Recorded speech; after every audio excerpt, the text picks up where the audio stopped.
Let's consider sample problem number 1.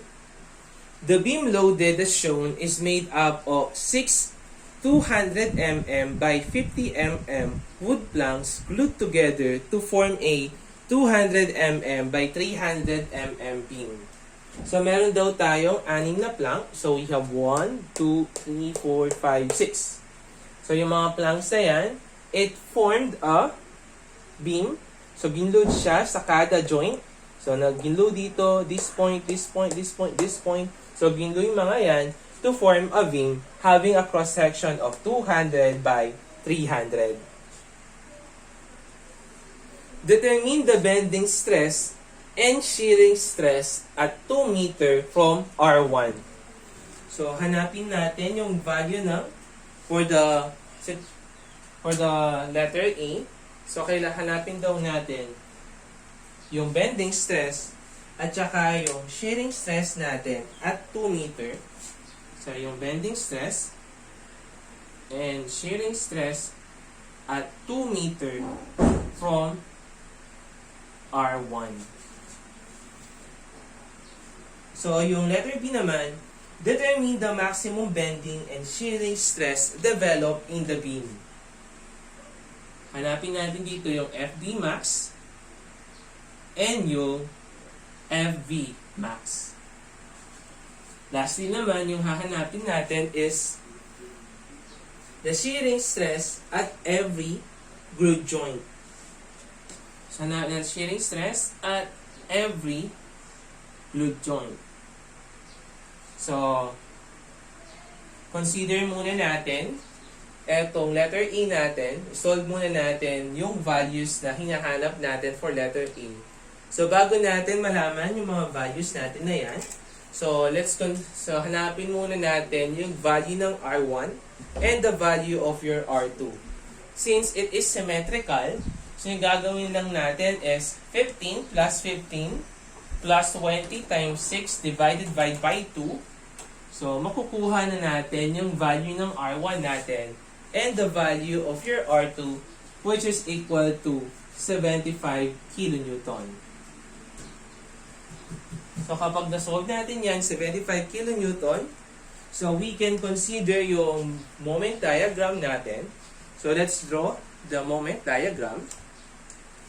So, for this part, meron tayo dito na since symmetrical yan.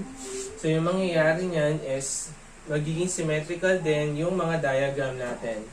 So, for this one, tataas siya ng 75. So, tataas siya ng 75. And may nakita tayo dito na 20 kilonewton.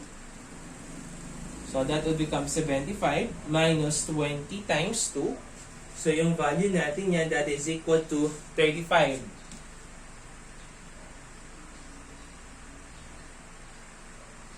So, this is 35, positive 35. So, this is 1 degree kasi nga horizontal, tapos 1 degree. Next naman, from 35, meron tayo ditong 15 kilonewton. So, bababa siya ng 15. So, 35 minus 15, meron tayong value na positive 20. So, yung 20 natin, so, lilipat tayo din sa kabilang point natin. 20 minus 20 times 2. So, you will have negative 20. So, this is negative 20. Tapos, from that point, meron tayong negative na 15 kilonewton. So, bababa siya ng 15. So, we will have a value of negative 35. So, yung negative 35 na to, minus 20 times 2. So, you will have a value of negative 75. Tapos from this point, negative 75, meron tayong upward force na 75 kilonewton. So, magsasara yung shear diagram natin. So, eto na ngayon yung shear diagram natin. So, since meron tayong zero shear, wherein sa zero shear nag-aakar yung maximum moment natin, i-consider natin yung zero shear na yan sa moment diagram natin in computing for the value of your maximum moment. So, since symmetrical naman yan, so the value nung, ano natin dito, that is equal to 2 over 2, which is equal to 1 meter. 1 meter din yung nasa taas. So, for this one, let us consider and let us solve for the value of our moment diagram. Sabihin natin, nandito yung moment diagram natin.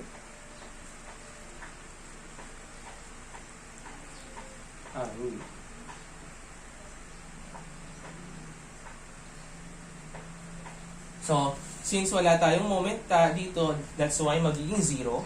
0 plus 35 plus 75 over 2 multiplied by 2. So, you will have a value of positive 110. So, since nagbaba yung value niya, so mangyayari sa diagram natin is malulungkot siya. So, nasa 2 degree, ito 1 degree, so magto 2 degrees dito, and yung value natin dito is 110. So, from this point, papunta naman sa susunod na point natin, so that will become 110 plus yung area natin dito na 1/2 of 20 multiplied by 1. So, you will have a value of 120. So, dito na, 120 second degree. So, yung value na moment natin dyan is equal to 120. And then, 120 minus 1/2 of 20 multiplied by 1. So, meron kang value na 110. And then, magsasara na yung moment diagram mo. So, meron niyang tigba-values na degree of the curve na to 2 degrees. So, meron na tayong value ng Mmax natin and meron tayong value ng Vmax natin. So, eto na ngayon yung magsisilbing moment diagram natin. So, for this one, for letter A, let's compute for the value of your shear, for your bending moment, and horizontal shearing stress at 2 meter from R1. So, at 2 meter from R1, yun yung i-consider natin. So, ito yung R1 natin at 2 meter. So, what is the value of your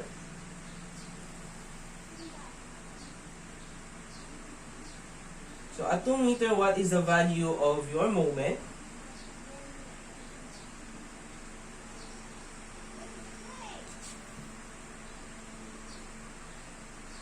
So, for this one, no, yung moment natin at 2 meter from R1.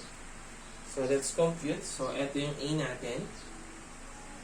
So, yung moment natin at 2 meter from R1 is equal to 2 meter from R1, that is equal to positive 110 kilonewton meter.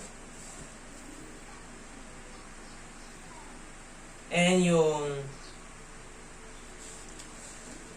shear naman natin at 2 meter from R1, that is equal to 35 kilonewton.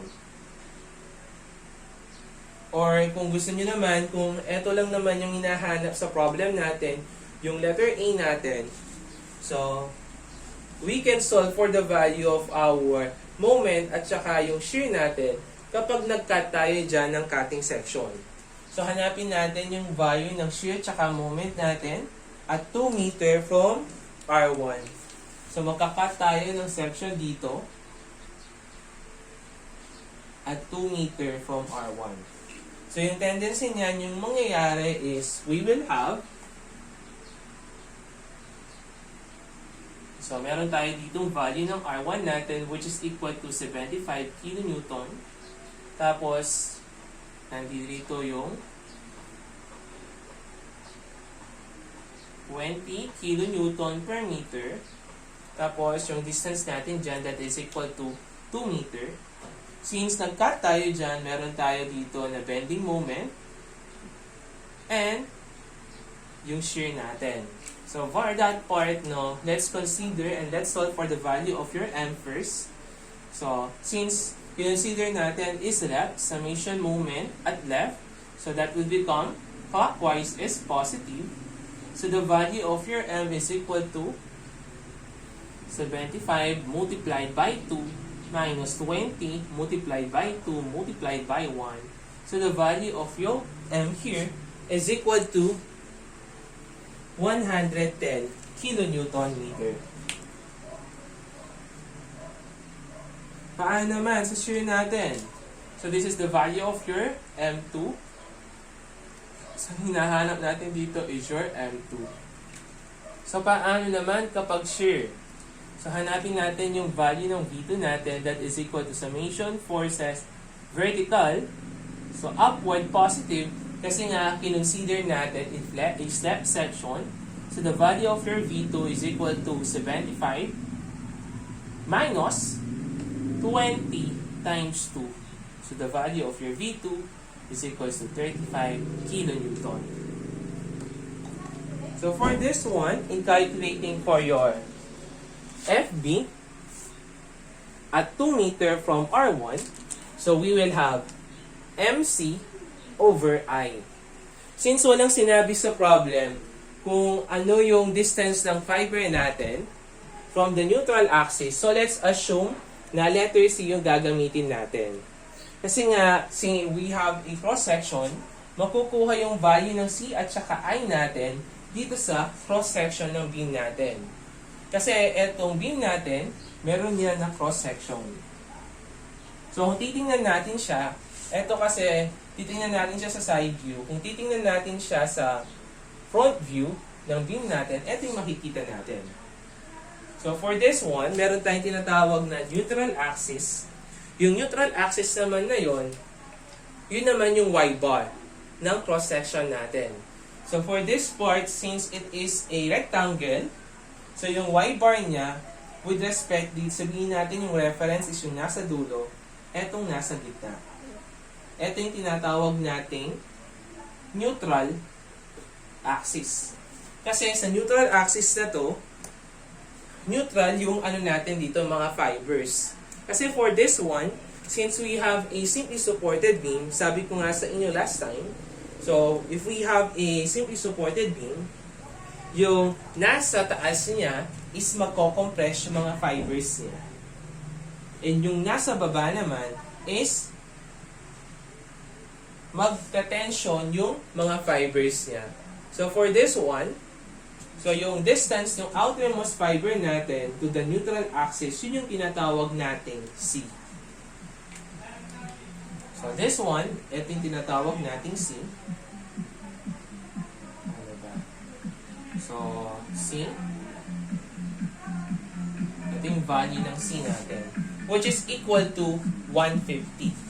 So yung since symmetrical yung cross-section natin, yung value ng C natin sa baba, at saka yung value ng C natin sa tension, parehas lang.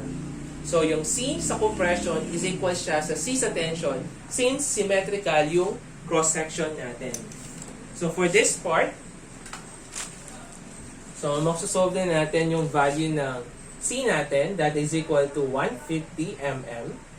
The value of your I, so that will become 200, tapos, i-cube natin yung height niya. So, 300 cube over 12. So, the value of your I is equal to 450 times 10 raised to 6 millimeter raised to the 4th.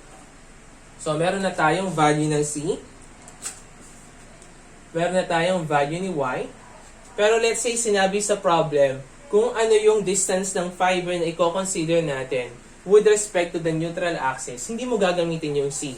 Since walang sinabi sa problem, dito sa problem 1, then number 1 natin, by default, the value ng Y natin is equal siya sa C. So for this one, meron tayong value ng dalawa, meron na tayong value ng M natin. So FV2 is equals to the value of your M is equals to 110. Since kilonewton meter yan, so para maging newton meter, magta-times tayo dyan ng times 10 raised to 6 para maging newton millimeter. So 110 times 10 raised to 6 newton millimeter multiplied by the value of your C, which is equal to 150 mm all over the value of your I, which is equal to 450 times 10 raised to 6 millimeter to the fourth.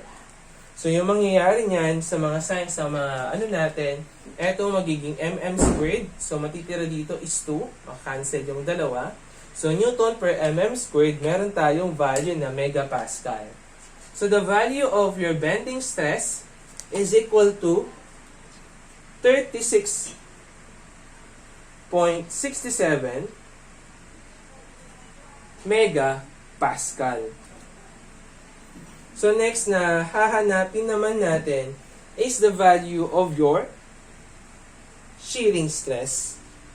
So, for this one, so yung value ng FV2 natin, that is equal to VQ all over IB. So, yung V natin dito, yun yung V2 natin. Yung Q naman natin, since wala tayong kinonsider na distance ng fiber natin with respect to the neutral axis, which is equal siya sa value ng Y.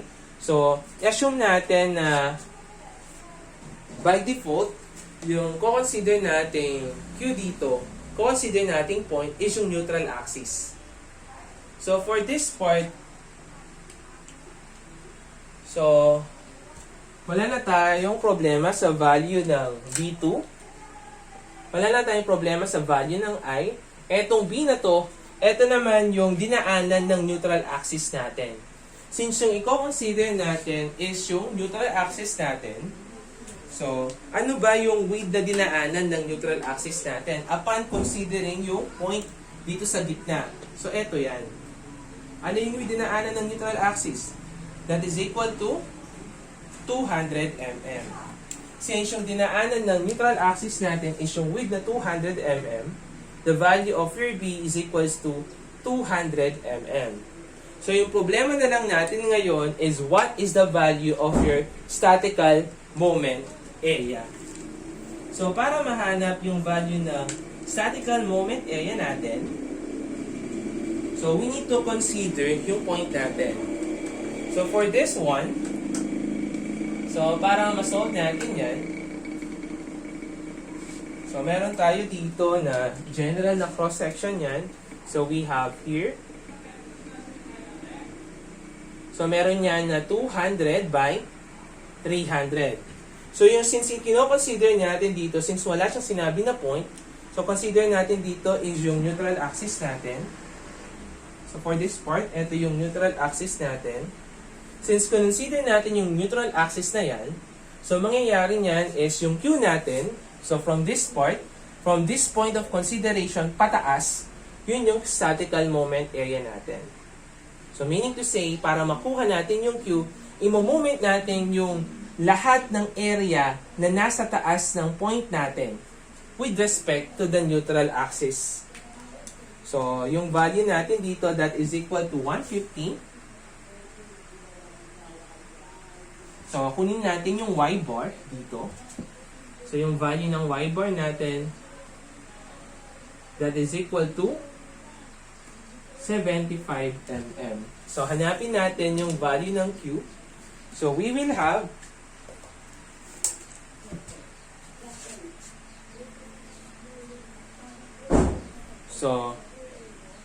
Q is equals to 200 multiplied by 150 multiplied by 75. So, the value of your statical moment area is equal to 2.25 times 10 raised to 6 cubic millimeter. So, yun yung value ng Q natin. Wherein dito sa formula natin, no, yung Q natin, yun yung nagde-determine ng maximum natin. Kasi, kung tataas yung value ng Q natin, yung value ng horizontal shearing stress natin, tataas siya. So, for the bending stress, yung nagde-determine lang naman kasi sa value ng maximum bending stress natin is yung value ng C natin. Kasi kapag tumaas yung value ng C natin, tataas yung value ng bending natin. Same with here. Kapag tumaas yung value ng Q natin, tataas yung value ng shearing stress natin. So for this one, let's solve for the value of your FV2. So you will have FV2 is equal to yung V2 natin, which is equal to 35. So gawin natin yung times 10 raised to 3 para maging Newton. And the value of your Q is 2.25 times 10 raised to 6 all over yung I natin na 450 times 10 raised to 6. And the value of your B na dinaanan ng neutral axis natin, which is equal to 200 mm. So the value of your horizontal shearing stress is equal to 1.88 megapascal. So, etong dalawang to, that will become the value of your bending stress and shearing stress at 2 meter from R1. So, yun lang naman yung basic principle ng shearing at saka bending stress. So, for the next one naman, we will calculate for the value of your maximum bending stress and the value of your maximum shearing stress. So, let's solve for our item letter B. So, for item letter B, so hanapin natin yung maximum bending and maximum shearing. So, for this one, wala naman tayong problema for the value of our maximum kasi given naman yung mga yan by formula. So, kung nagko-consider tayo at a certain fiber dun sa beam natin, that is equal to my all over I. Ito yung general formula natin. Pero, upon dealing with saan na natin sa maximum, so, yung y natin, ito yung distance at every fiber. So, let's consider, no? Sabihin natin, kunin natin yung bending stress natin at this point. So, the value of your y that is equal to 100. Next naman is, kukunin natin yung bending stress natin at this point. So, the value of your y is equal to 50. Pero since kinukuha natin dito is the maximum bending stress, so, kailangan natin i-consider yung pinakamataas o pinakamalayo sa neutral axis natin. So, for this part, yung pinakamalayo sa neutral axis natin, it is equal to letter C or yung 150 mm. So, para makuha natin yan, kapag kinukuha natin yung maximum, so that is MC over I, wherein yung C, that is the distance from the neutral axis to the outermost fiber of your beam. So, for this one, based dito sa shear and moment diagram natin, the value of your maximum moment, so that is positive, is equal to 120 kilonewton meter, and the value of your maximum shear, that is equal to 75 kilonewton. So, for this one, gamitin natin yung value ng M max natin, which is equal to 120 times 10 raised to 6 Newton mm, multiplied by the value of your C, which is equal to 150 mm, all over the value of your Y na na-compute kanina, which is equal to 450 times 10 raised to 6 millimeter raised to the 4th. So the value of your FB max is now equal to 40 megapascal.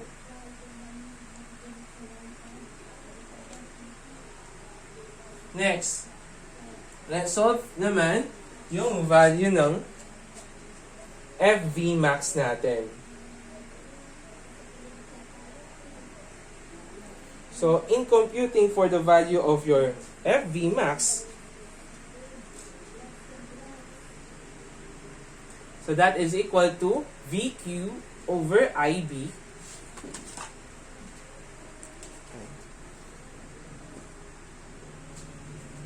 So, VQ over IB, so yung consider natin value ng V natin dito, that is equal to Vmax. So, dito sa part na to, that is Vmax.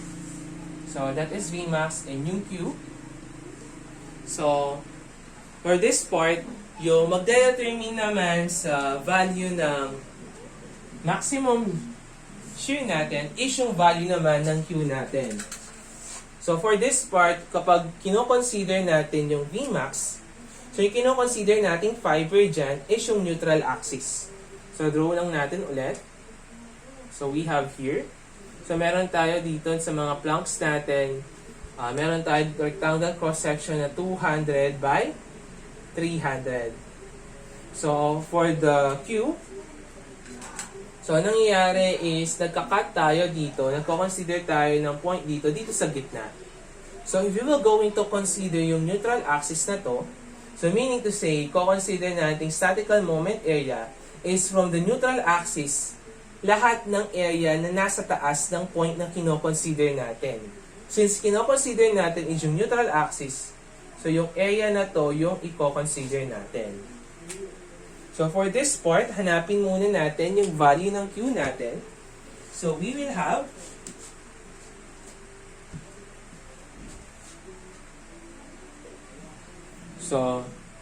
this is 150. So, the value of your Q is equal to 200 multiplied by 150 multiplied by yung centroid niya dito, that is Y. So, that is equal to 75. So, the value of your Q is now equal to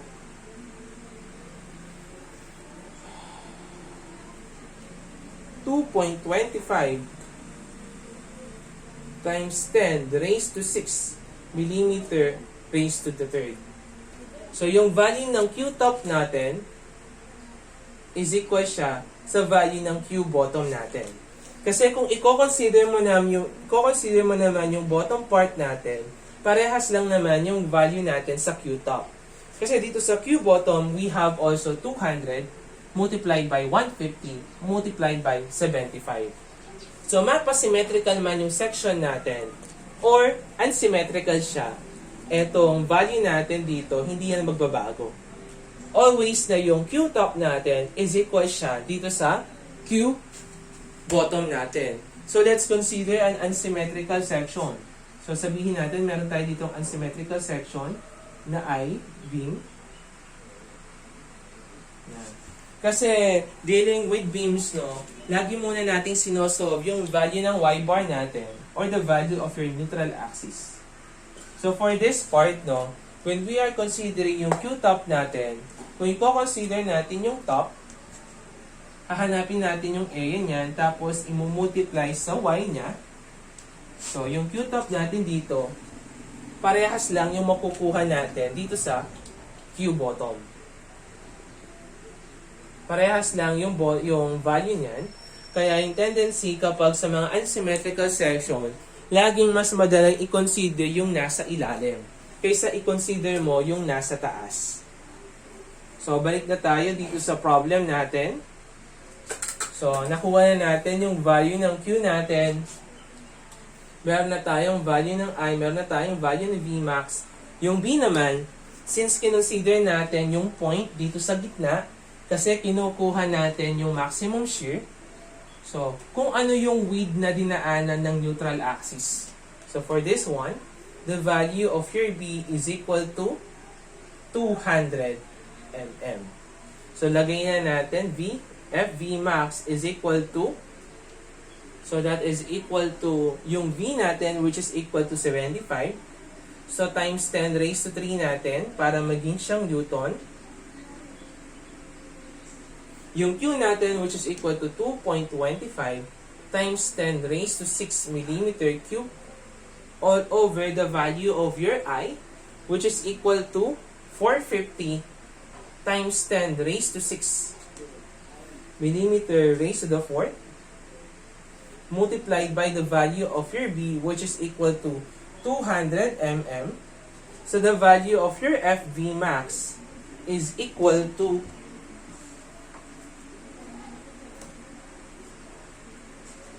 1.88 megapascal. So this is equal to 1.88 megapascal. So, eto na ngayon yung value ng maximum bending stress natin and the value of your maximum shearing stress. Considering dito sa statement B natin. So, paano naman yung last naman natin? Eto we calculate for the value of your shearing stress at every glue joint. So, let's solve naman for the shearing stress at every glue joint. So, at every glue joint yan, since yung natin dito, part natin, so let's say, this is so ito yung fiber 1 natin. So, consider natin yung fiber na yan. So, ito yung hahanapin muna natin since ito yung glued section natin. So, sabihin natin, ito yung section 1 natin. Susunod naman yung susunod na glued joint natin. Since yung mga values natin dito, parehas lang yung values niya dito. So, for this one, number 2 din yan. Ito din, that is 1. Since symmetrical kasi yung section natin, meaning to say, yung value ng mga horizontal shear stress natin dito sa point natin sa baba at saka sa top, parehas lang. So, yung hahanapin natin dito is the value of your FV1 at saka yung value ng FV2 natin. So, for this one, let us consider first yung at 50 mm from top.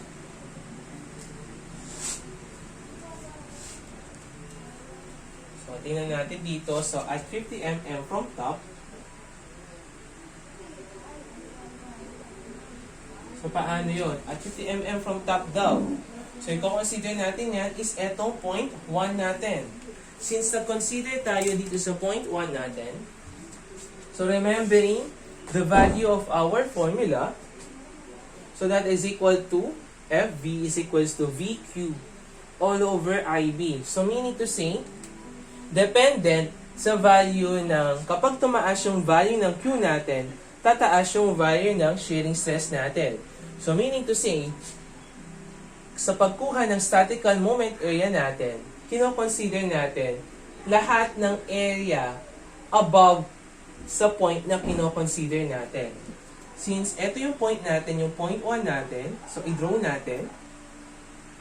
So, meron tayong 200 mm dyan. So, lahat ng area natin na nasa taas ng point 1. So, for this one, sabihin natin this part, ito yung part na yan. So, lahat ng area natin na nasa taas. So, ito yung i-consider natin. So, since yung nasa taas ng point 1 natin, itong 50 mm. So, itong part na to is sa statical moment area natin yan with respect to the to the neutral axis. So, ito naman yung distance ng neutral axis natin. So, this is our neutral axis. So, meaning to say, etong nasa gitna natin na to, so, i-moment natin siya with respect to the neutral axis. So, the value of your y here is equal to, so, meron tayong 150 minus 25. So, you will have a value of y which is equal to 1.5 mm. So, makukuha natin yung value ng Q natin.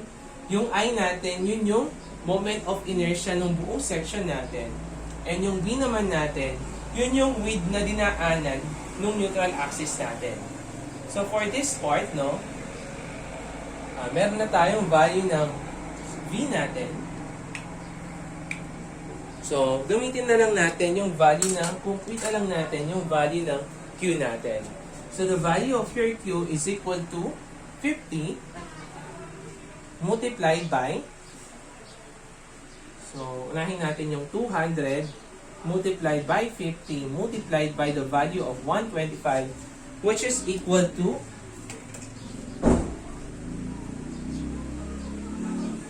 1,250 times 10 raised to 3.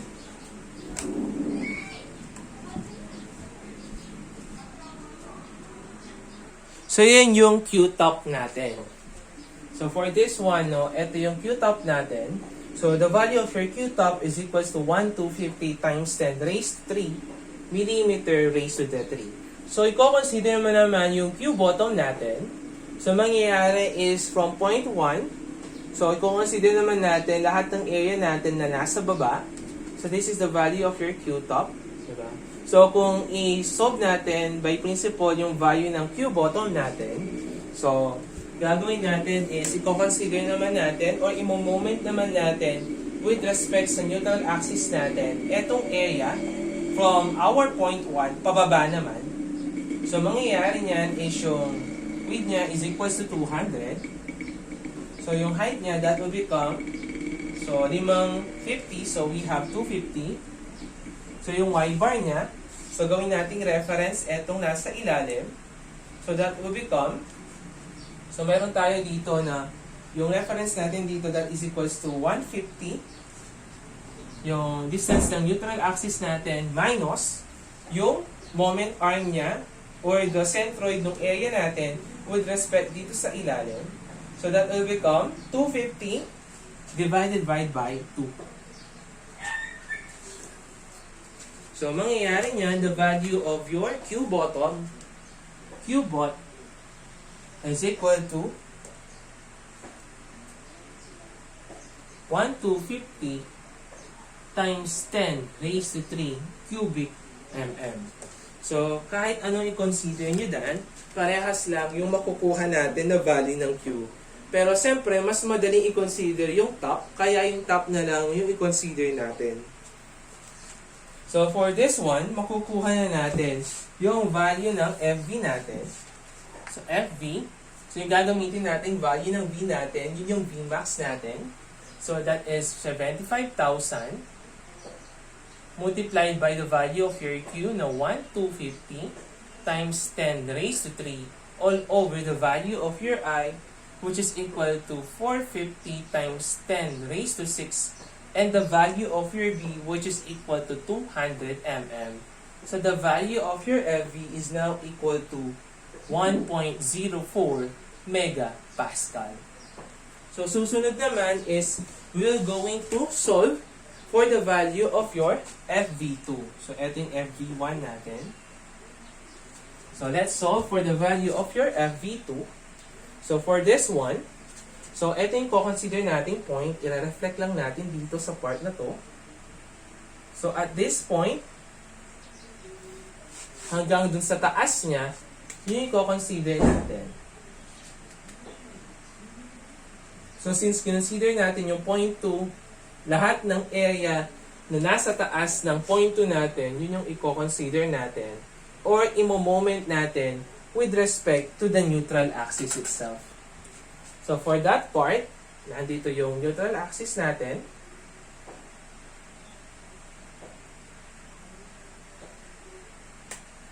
So imo-moment natin, so hanapin natin yung value ng y bar natin. So, the value of your y bar is equal to, so, meron tayo dito.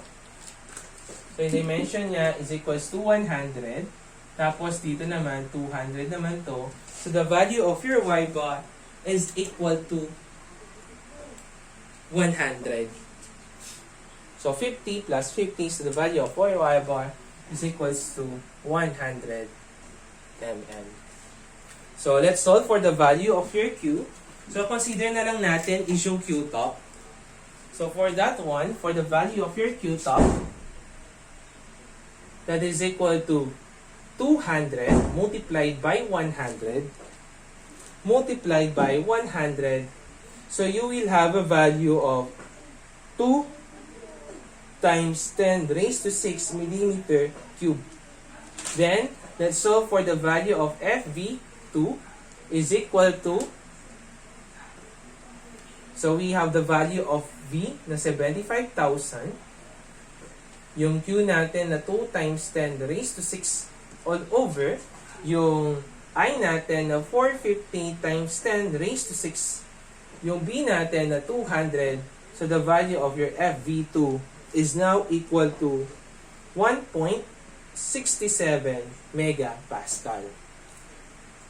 So meron pa tayong isang part dyan. So, meron din tayong glued joint at this section naman. So, with respect dito sa neutral axis natin, yun yung point 3 natin. Or, kapag kinonsider mo yung neutral axis natin, so for this part, so kung i-consider natin yung neutral axis natin, tapos consider natin lahat ng area na nasa taas ng neutral axis natin. So yun yung value ng statical moment area natin. So for this one, para mahanap natin yung value ng Q natin at 0.3, so i-consider natin yung area na shaded. So for this part, meron tayo dito na 150. Tapos dito meron tayong 200. So in solving for the value of your FV3, so anong value ng Q natin dyan? So consider na lang natin yung Q top. So yung 0.3 natin, yun din yung tinatawag nating FV max natin. Kasi at this point, yun yung location ng maximum shear natin. Sorry, yun yung value yun yung location ng maximum shearing stress. For the Q top, so you will have a value of Q top. So that will become 200 multiplied by 150. And the value of your Y there is equal to, so yung Y natin dyan, that is equal to 75 mm. So multiplied by 75. So the value of your Q is now equal to 2.25 times 10 raised to 6 millimeter cube.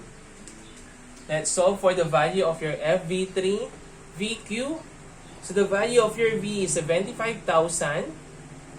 Your Q is 2.25 times 10 raised to 6 all over the value of your I na 450 times 10 raised to 6 and the value of your V na 200.